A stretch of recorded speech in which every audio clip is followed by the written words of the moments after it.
একজন আমাকে ফোন করে হেভি একটা গালি টালি দিয়ে বললো যে আমি আপনার দোষ ধরিয়ে দিলাম, কারণ আয়না হচ্ছে মুমিন ভাইয়ের আয়না, এই জন্য আয়নার মতো আমি আপনার দোষটা ধরিয়ে দিলাম বলছে। তা আমি বললাম ভাই একটা কথা বলি, তাহলে কিছু মনে করেন না। ঠিক আছে বলেন। আমার ওস্তাদ আমাকে শিখিয়েছিলেন ছোটবেলায়, একজন মুমিন আর একজন মুমিনের আয়না ঠিক আছে, কিন্তু আয়না কখনো কথা বলে না, আয়না চুপচাপ নিজের চেহারা দেখিয়ে দেয়। কথা বুঝতে পারছেন? আয়না কিন্তু কথা বলে না এত বেশি, আয়না আপনাকে চুপচাপ নীরবে আপনার দোষটা দেখিয়ে দিবে। আপনার এখানে কেটে গেছে, আয়নার সামনে দাঁড়ালেন, শেভ করার কাটার কথা বলছি না, আবার শেভ করতে যায় না, আবার কেটে গেছে আয়নার সামনে দাঁড়ালেন, আয়না কি বলবে এই তোমার গাল কাটা? আয়না কথা বলবে? আয়না নীরব থাকবে, কিন্তু আপনি ঠিকই বুঝে যাবেন আপনার কথা সমস্যা। এই হলো আয়না। মুমিন ভাই যে মুমিন ভাইয়ের আয়না, এর ব্যাখ্যা হচ্ছে এটা।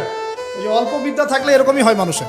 তো দুটা কথা বলি। আল্লামা রুমি বলেছেন যে তুমি শব্দ দিয়ে যুদ্ধ করো। কি দিয়ে? শব্দ দিয়ে। বজ্রপাত দিয়ে যুদ্ধ করো না। বজ্রপাত মানে চিৎকার চেঁচামেচি করে না মানুষ, বজ্রপাত দিয়ে যুদ্ধ করো না, কারণ বজ্রপাত দিয়ে কখনো গোলাপ ফুল ফোটে না।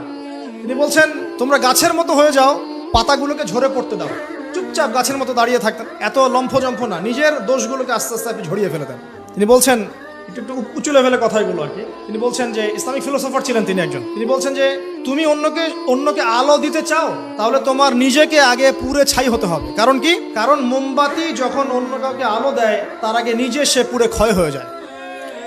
কত গভীর কথা না? আপনি মানুষের কল্যাণ করতে চান, আগে নিজেকে ত্যাগ স্বীকার করা শিখতে হবে, স্ট্রাইভ করা শিখতে হবে। আল্লাহ পাক তৌফিক দান করুন। 5 নম্বর যেটা ছিল কি, হ্যাঁ আমাদের যতটুকু প্রতিভা আছে এই প্রতিভাটাকে দিয়ে ইসলামের খেদমতে কিছু না কিছু করতে হবে। কিচ্ছু পারেন না, একটা এতিমখানা করেন, বিধবা নারীদের জন্য কিছু করেন, একটা বৃদ্ধাশ্রম করেন, একটা মসজিদ করেন, একটা মাদ্রাসা করেন, একটা সামাজিক সংগঠন করেন, মানবতামূলক কাজ, সেবামূলক কাজ হবে, সোশ্যাল কাজ করেন। যা পারেন ভাই দিনের জন্য কল্যাণকর হয় সেটাই করেন ইনশাআল্লাহ। এবং উম্মার মাঝে বিভক্তি সৃষ্টি করতে যাবেন না, সবাইকে ঐক্যবদ্ধ করার চেষ্টা করেন। আর যারা বিভক্তি সৃষ্টি করছে এবং ভেতরে ঢুকে ইসলামের ক্ষতি করছে, এদেরকে খুব খিদিরের মতো দৃষ্টি নিয়ে দেখবেন, এদেরকে টোটালি সমাজ থেকে বয়কট করে দেবেন ইনশাআল্লাহ। আমরা থাকি বা না থাকি, নসিহতগুলো থাকবে ইনশাআল্লাহ, এবং এইভাবেই ইনশাআল্লাহ তাআলা প্রজন্মের পর প্রজন্ম এগিয়ে যাবে ইনশাআল্লাহ।